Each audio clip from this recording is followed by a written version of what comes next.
안녕하십니까. 그 동아시아 학문이라고 하는 것이 워낙 이제 우리가 이제 100년 전부터 서구 사상이 들어오고 서양 학문이 뭐 방법론도 잘 갖추어져 있고 대단한 체계지 않습니까? 그러니까 결국 우리가 이제 동아시아가 힘에 밀리고 결국 뭐 나라 그 큰 중국도 거의 뭐 땅덩이가 다 뺏길 지경까지 된 뭐 이런 역사적 상황이었으니까 아마 서양의 학문은 뭐 대단한 겁니다. 일단 지금 현재 우리가 여러분들이 저하고 이렇게 만날 수 있는 거, 그리고 옷을 이렇게 입고 하는 거, 뭐 우리가 다 이제 서양의 학문덕입니다. 서양의 과학덕이죠. 그래서 동아시아에서도 이제 한 100년 동안 서양의 학문을 받아들이면서 우리의 학문을 부정하고 비판하고 버리고 뭐 이런 그 오랜 전체를 밟아왔습니다. 근데 이제 하지만 이제 우리가 이제 서양의 학문을 배울 만큼 배웠고 또 과학도 우리가 이제 엔간히 배웠고 지금 21세기가 되면은 뭐 동아시아의 세기가 될 것이다. 뭐 이렇게들 얘기하는데 우리도 서양에서 많이 배웠으면은 배우기만 할 수 없지 않습니까? 뭔가 갚아야 되는데 아마 동아시아에서 우리가 수천 년 동안 쌓아온 동아시아 문화의 사상, 동아시아 문화 가지고 있는 진리관 이런 것이 과연 뭐 옛날에 좀 미개하던 시대 그야말로 인지가 발달되지 못한 상태에서 소위 성인이나 현인 뭐 이런 사람들이 그냥 뭐 관념적으로 머릿속으로 상상해서 뭐 한 얘기들인가 저는 이제 그렇지 않다고 생각합니다. 그 인간이 자연을 대할 수 있는 방법엔 여러 가지가 있고 자연이라고 하는 것은 워낙 풍부하고 하기 때문에 질문을 던지는 데 따라서 답이 나옵니다. 어떻게 질문 던지는 데 따라서 답이 항상 다르게 나올 수가 있기 때문에 아마 동아시아인들이 이제 질문을 던진 방법 그리고 서양 사람들이 질문을 던진 방법이 상당히 달랐다고 봅니다. 상당히 달랐다고 봅니다. 그래서 그러한 질문을 던지는 방법과 어떤 그 질문의 출발에 따라서 인간과 자연을 이해하는 방법이 이제 많이 달랐는데 우리가 이제 과학에 의해서 우리가 지금 굉장한 이제 덕을 보고 있지만은 꼭 덕만 보는 것은 아닐 수 있습니다. 우리가 이제 사물이라고 하는 늘 양면을 봐야 되는데 덕을 보면은 또 그만큼 잃는 것이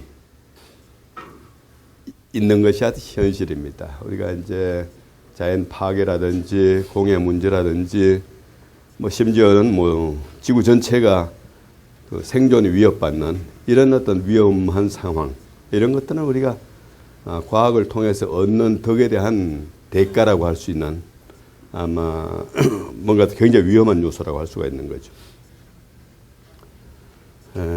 그렇기 때문에 이제 서양에서도 과학을 하면서도 뭔가 과학의 한계, 뭔가 과학을 돌파할 수 있는 길, 뭐 이런 것이 없는가 하고 서구인들도 이제 많이 노력을 하고 있고, 더구나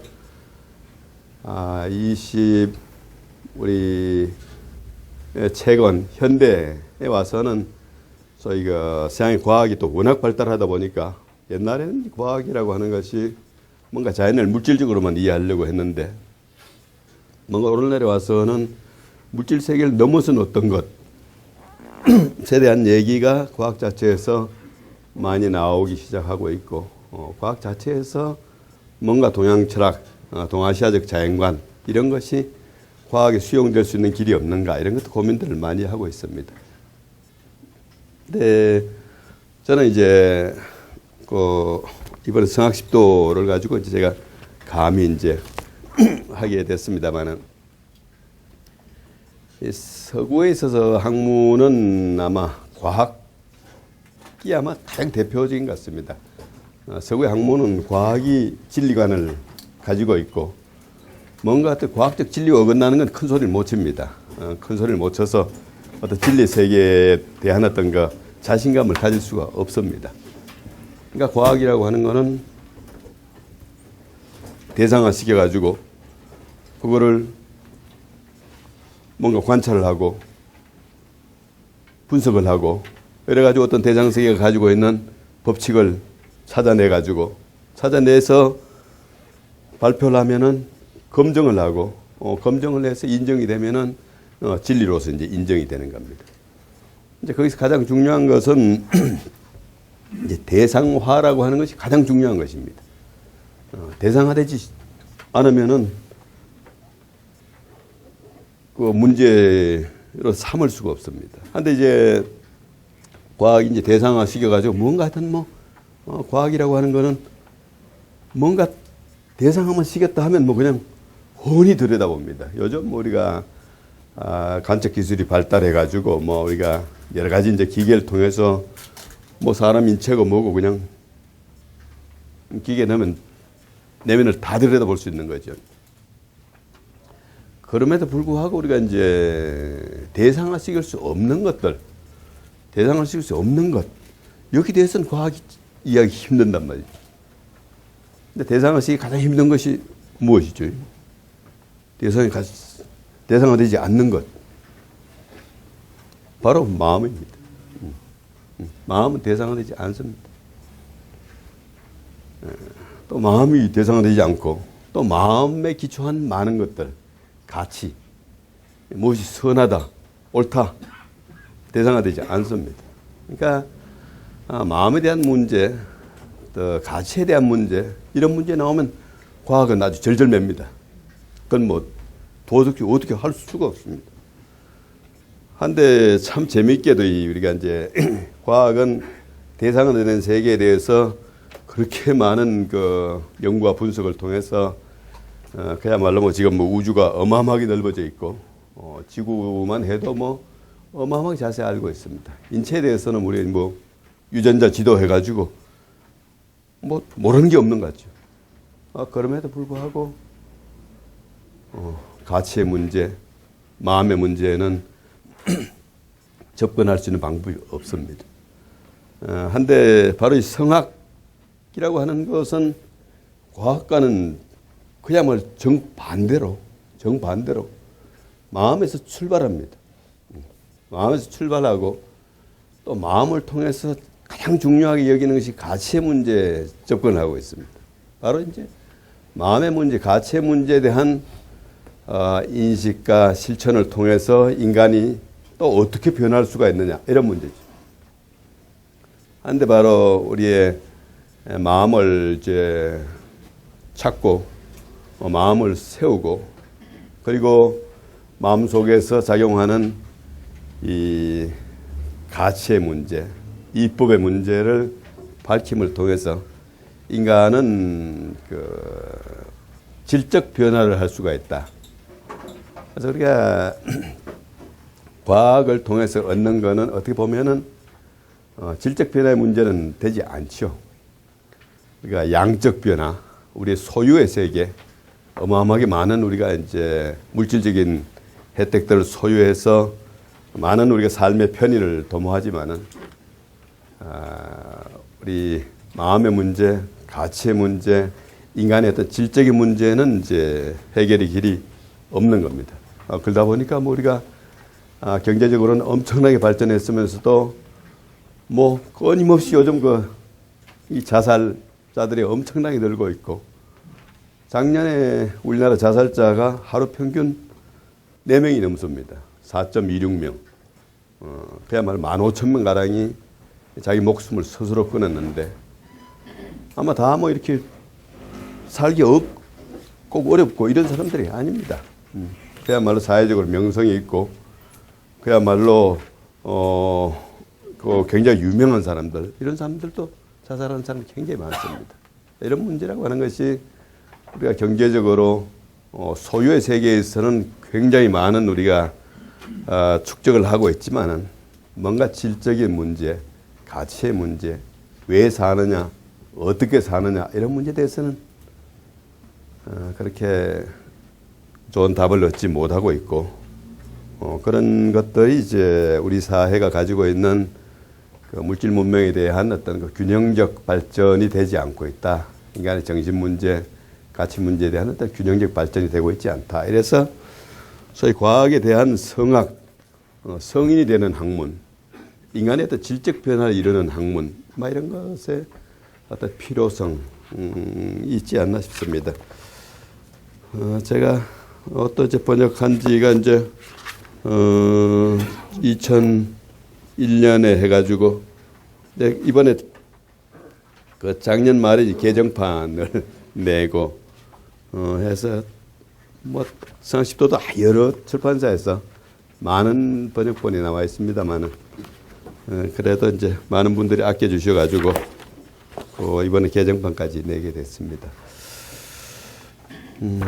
그래서 강의를 이게 7번 만에 다 마쳐야 되는데 이제 어떤 방법으로 어떻게 해야 되느냐 하는 게 조금 저로서 이제 조금 약간 고민입니다. 아마 이게 여기 오신 분들이 철학이 배가 고파서 오셨는지 아니면은 한문에 또 관심이 더 많으신지, 근데 또 한문을 해독하는 능력의 수준도 또 이제 또 상당한 차이가 있을 것 같고 해가지고 이게 뭐 기준을 어떻게 잡아야 될지 잘 모르겠습니다. 근데 그 어떤 양이 뭐 지금까지 하면 여기 다른 강의에 비해서는 아마 양이 좀 많을 겁니다. 그지? 많을 겁니다. 하지만 전체를 한번 다 읽고 새기는데 뭐 큰 문제는 없지 않나 한번 생각합니다. 일단 정확하게 새기고 그러면서 필요한 게 있으면 설명하고 또 시간이 남으면은 이제 또 질문 받고 토론하고 뭐 이런 시간도 가질 수 있으면 이제 가장 좋겠습니다. 오늘은 그 서문을 다 보는 것이 목표입니다. 네, 그러면은 그 재판에 175쪽의 원문이 나오고 있는데 일단 서문을 가지고 시작을 하겠습니다. 좀 잘라가지고 한 번씩 제가 읽으면 한 번씩 따라 읽고 함께 읽고 나서 새기겠습니다. 이게 한문이라고 하는 거는 이 머리로만 하는 게 아니고 온몸으로 해야 됩니다. 몸과 마음 전체 가지고 해야 되는 것이기 때문에 성독이 상당히 중요합니다. 이렇게 글을 읽어도 눈으로만 본다고 생각하면 안 됩니다. 항상 마음으로 본다고 생각하고 글을 읽어야만 이해가 되지 눈으로만 봐가지고는 오래 해도 별 효과가 없습니다.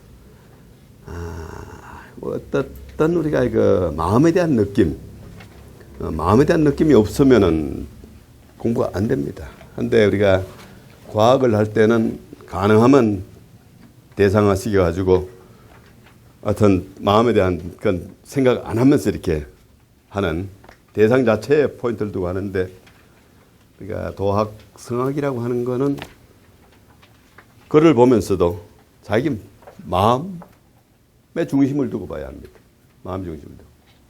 우리 인간의 삶이라고 하는 것은 생명체의 삶이라고 하는 것은 대상적인 것이 아니고 주체적인 겁니다. 자기 마음을 실현하면서 살기 때문에 학문이라고 하는 것도 결국은 학문을 통해서 나의 삶을 이해하고 나의 삶을 바로잡고 나의 삶을 길러가고 나의 삶을 확충하는 것이기 때문에 항상 마음으로 읽는 것과 눈으로 읽는 것이 무엇이 다른지 뭔가 사물을 보더라도 마음으로 보는 것과 눈으로 보는 것이 어떻게 다른지 이런 느낌이 들어와야 됩니다. 그래서 내가 지금 눈으로 보고 있네. 이럴 땐 빨리 마음으로 보는 걸 돌아올 수가 있어야 합니다. 그래야만 세월이 지나면은 마음에 대한 느낌이 점점 더 커지고 마음에 대한 느낌이 생기면은 마음이 밝아집니다. 마음이 밝아지면 마음 속에서 뭔가 힘이 생깁니다. 그래서 이제 한번 같이 한번 성독을 한번 해보겠습니다.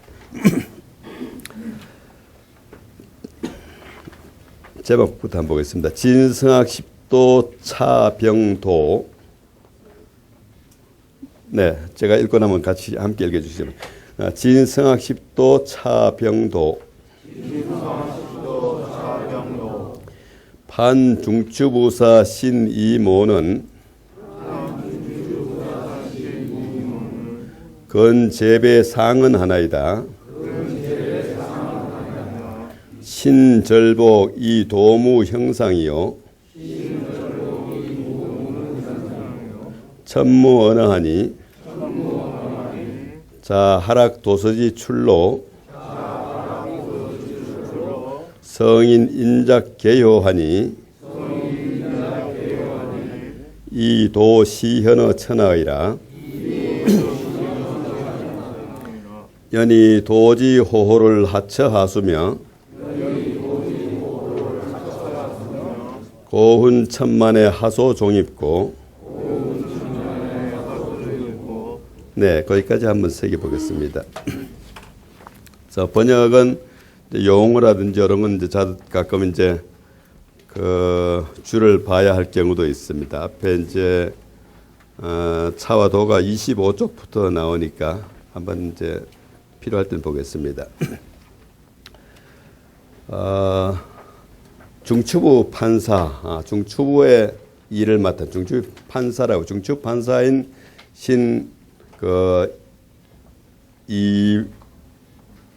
이모가 건재배의 상응 삼가 절을 두 번 하고 말씀을 올리나이다. 신절복 이 절자는 고문이 많이 나오죠. 뭐 우리 절도 훔친다 할 때 절자인데 되게 이런 문장에서는 그 겸사로 씁니다. 그냥 겸사로 꼭 새길 필요는 없습니다. 뭐 가만히 뭐 옛날 이렇게 새기기도 하고 몰래 하기도 하는데 뭐 그냥 겸사 정도로 보면 될 것 같습니다.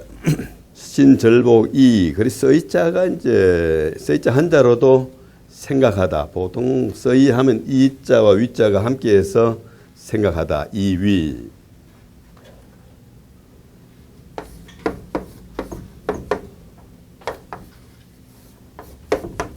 뭐 이위 하면은 뭐 이A 뭐 A를 B라고 생각하다 해서 하는데 그래서 A와 B가 생략되고 이위 가지고 생각하다가 되고 또 좀 더 심하게는 이자 한자만 가지고 생각하다 이렇게 씁니다. 신은 엎드려 생각건데 뭐 이 정도 얘기입니다.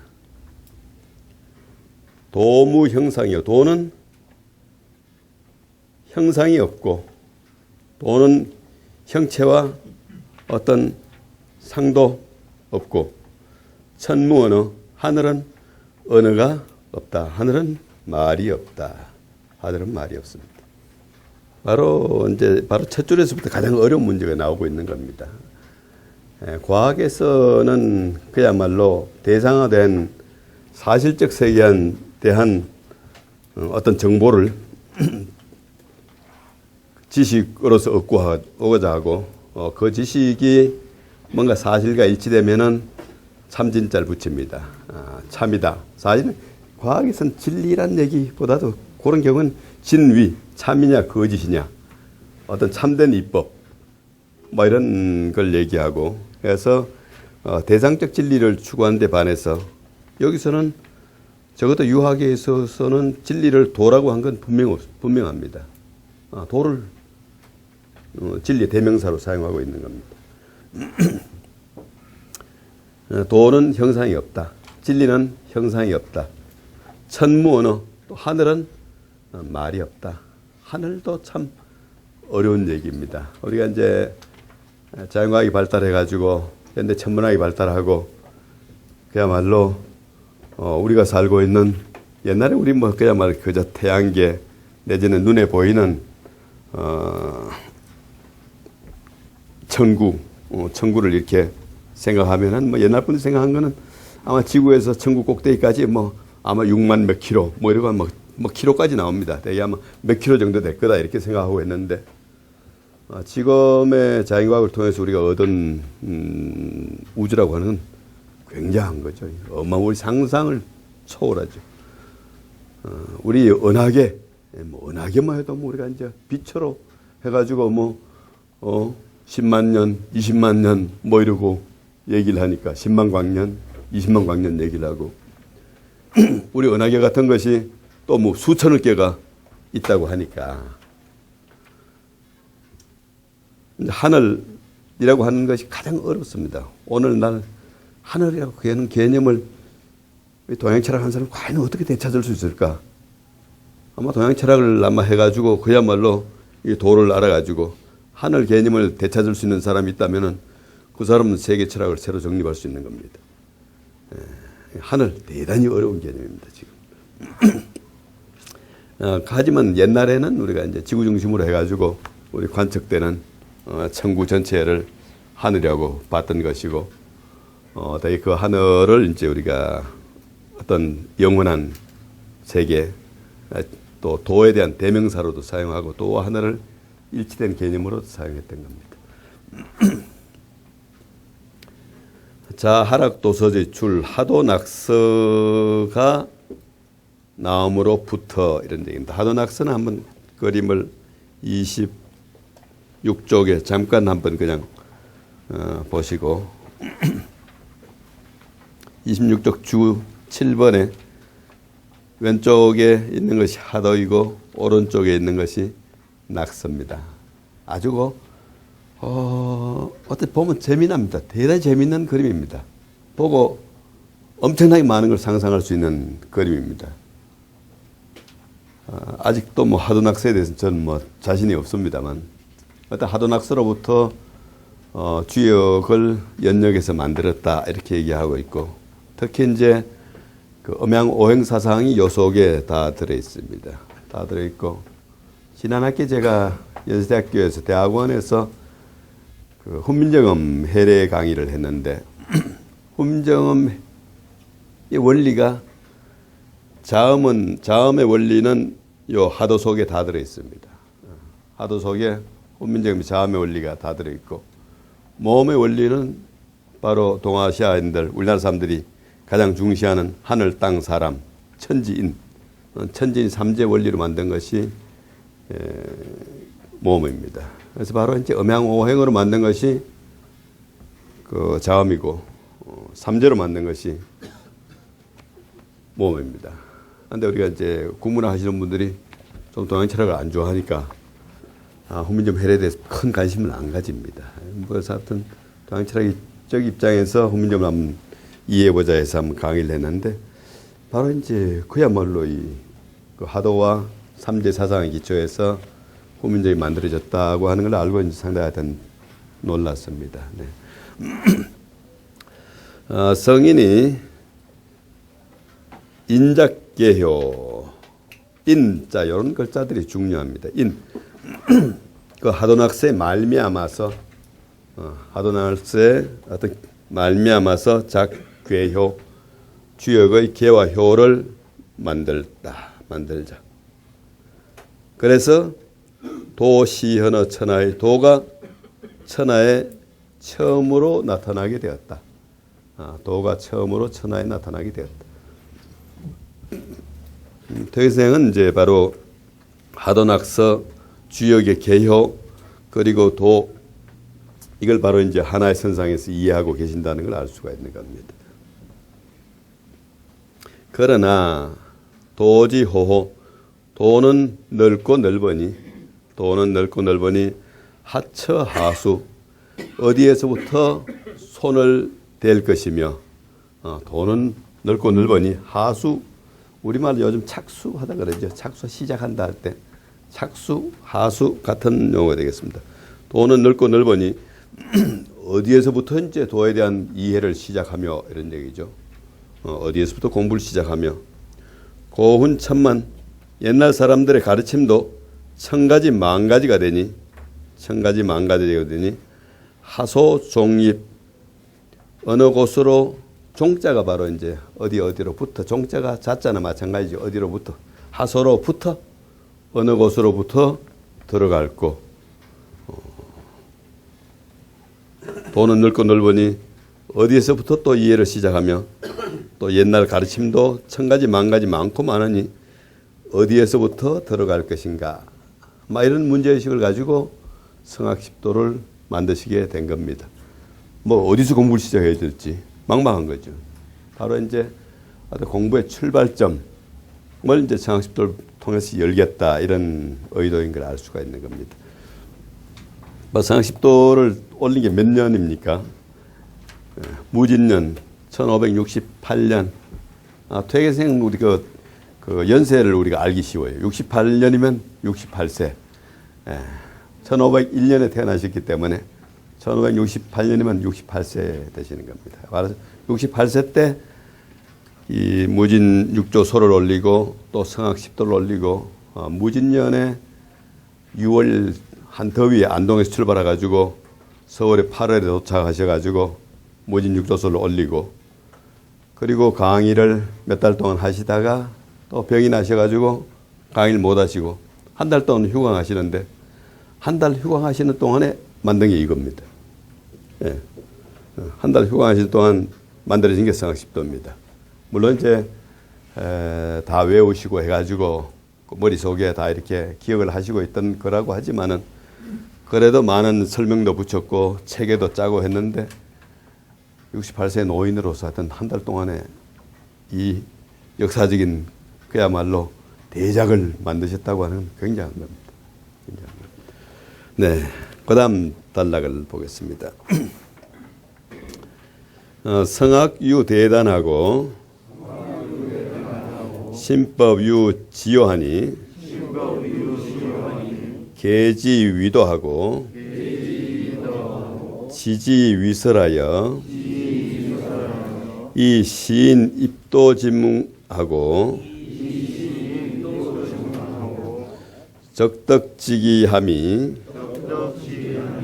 사여 후현지소 부덕이 자기아니라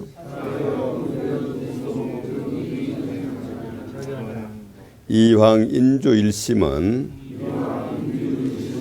만기 소유요 백책 소체며 중력 호공하고 군사 질찬이니 인류 태홀이 방종 계지면 저 이어 산지붕하고 여 해지 당일이니 수덕이 어질이요 고지 성제 명왕이 유우어차하사 시로 건강업업하고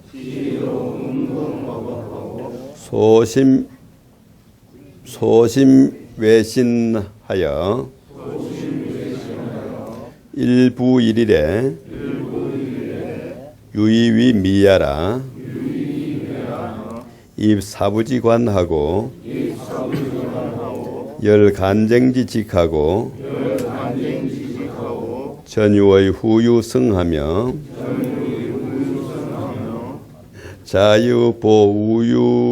자유보우유필하며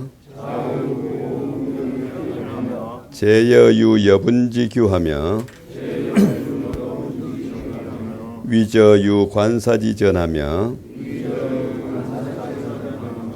의궤유 훈송지간하며 거침유 서러지잠하며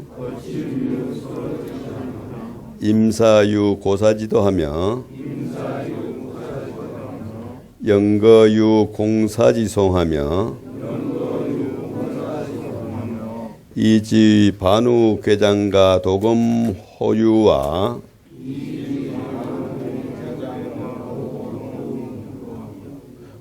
범목지소우와 신지소처에 무불유명유계하니 기소의 유지차심하고 방범차신자가 약시기지의라 고로 덕일신이 업일광하고 무섬과의 유홍호이라. 네, 좀 깁니다. 성학에는 큰 단서가 있고 신법에는 지극한 요체가 있다. 아주 중요한 또 퇴계선생님 쓰는 용어입니다. 성학과 신법. 바로 요 성학십도니까 성학인데 또 거기다 이제 신법이라고 하는 용어를 사용하고 계십니다. 어떻게 보면 이제 불교에서 우리가 이 선불교는 우리가 신법이다 이런 얘기하죠. 뭐 그야말로 교종에 대해서 선종, 부처님 말씀이 아니라 마음으로 바로 진리에 들어가는 방법이 있다 해서 이제 우리가 이제 교종, 선종을 나누는데 아마 어떻게 보면은 유학에서도 경전을 통해서 이제 공부를 통해서 진리를 아는 것이 그야말로 그 학문이라고 한다면은 바로 자기 자신의 마음을 통해서 바로 가는 법 이런 건 뭐 신법이라고 할 수 있지 않나 이렇게 생각해 볼 수가 있습니다. 뭐 이렇게 성악과 신법의 용어를 사용하십니다. 계지위도 그것을 계시해서 그림으로 만들고 또 그것을 가리켜서 설로서 만들어서 이 시인 입도짐은 그렇게 함으로써 써자가 우리 이제 재미있게 들어가죠. 함으로써 이런 얘기. 사람들에게 입도지문 적덕지기. 또 우리가 이제 이 과학에서는 뭐 진리에 들어간다 이런 표현 안 쓰죠. 여기는 진리에 들어간다 입도 이런 용어 재밌는 거죠. 도에 들어간다.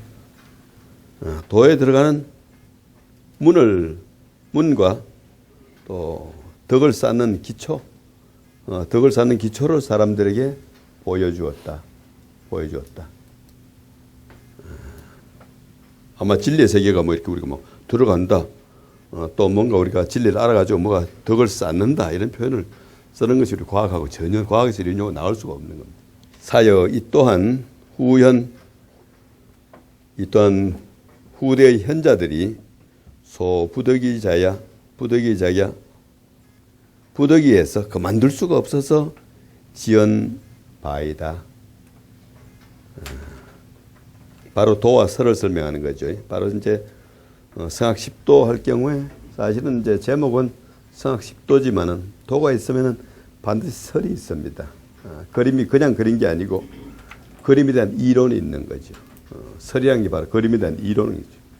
그림에 대한 이론이 있고 그 이론을 그림으로 그린 게 이제 도가 된 겁니다. 바로 이제 성악 10도를 할 때 항상 도와 설이 함께 있고 도와 설이 있으면 그 밑에 퇴계선생에 또 설명이 있고 막 이런 구조로 되어 있는 겁니다.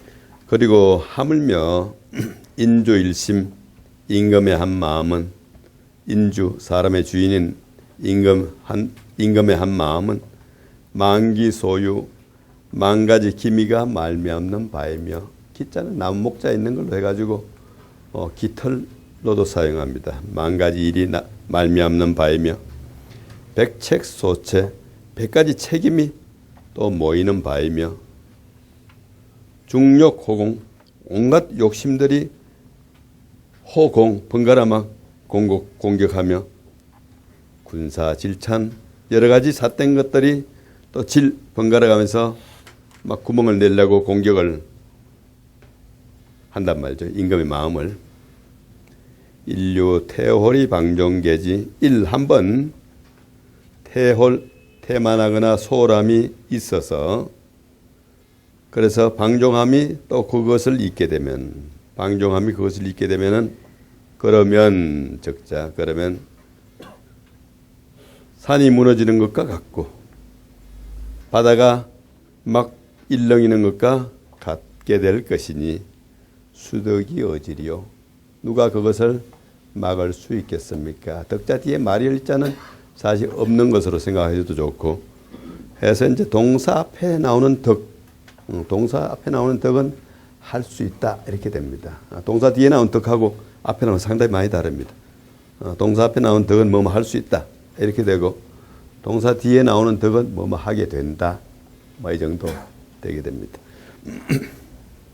고지 성제 명왕 옛날에 성스러운 우리 제와 밝은 왕이 유어차 이것에 대해서 근심함이 있었다. 이 때문에 긍긍어법 긍은 조심할 긍자 업은 위태할 업자 긍긍 조심하고 조심하며 어법 뭔가 항상 위태롭게 여겼다 이런 얘기입니다. 어법 조심하고 항상 위태롭게 여겼다. 그래서 소심외신 소심하게 두려워하고 신중해서 일부일일 이런 용어도 많이 나오죠. 하루에 다시 또 하루 매일 한다는 얘기를 이런 표현을 씁니다. 일부일 하루하고 다시 또 하루 해서 매일매일 이렇게 하고서도 유이위미야 유 오히려 이위미야 이위 생각하다죠. 미야 아직 아니라고 생각했다. 그럼 아무리 공부를 열심히 해도 공부가 다 끝나거나 다 됐다 이렇게 생각할 수가 없는 거죠. 그렇게 하고서도 유의미야 아직 만족스럽지 않다. 아직 아니다. 이렇게 생각하셨습니다. 그래서 입사부지관 사라든지 부와 같은 관리를 세우고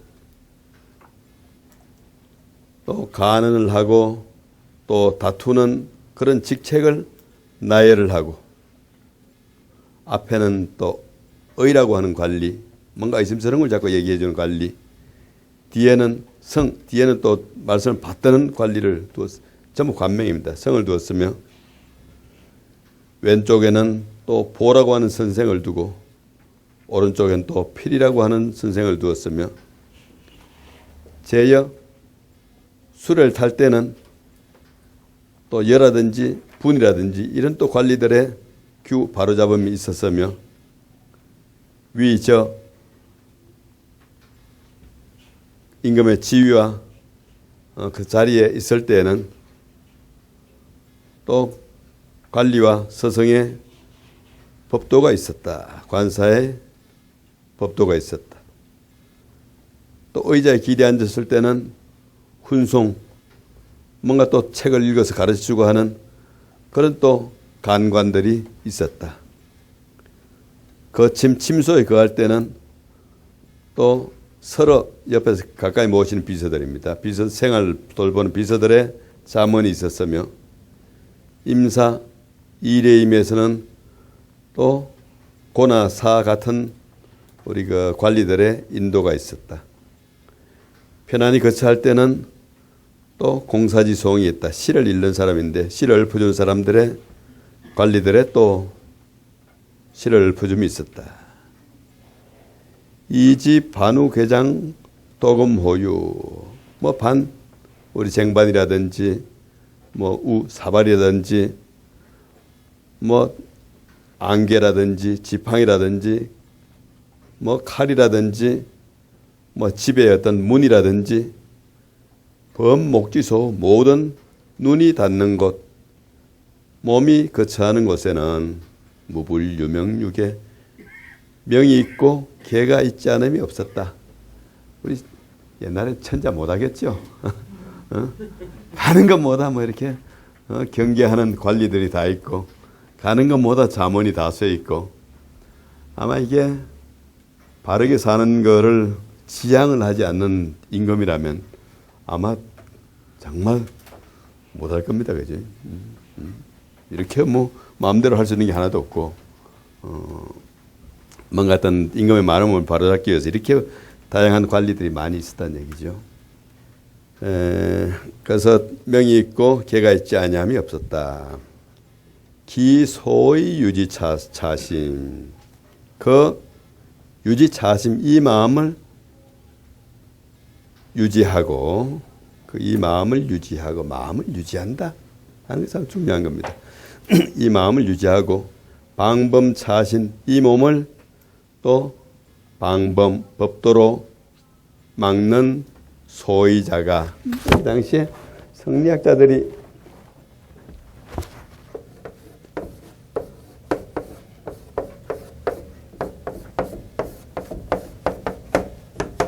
뭐요?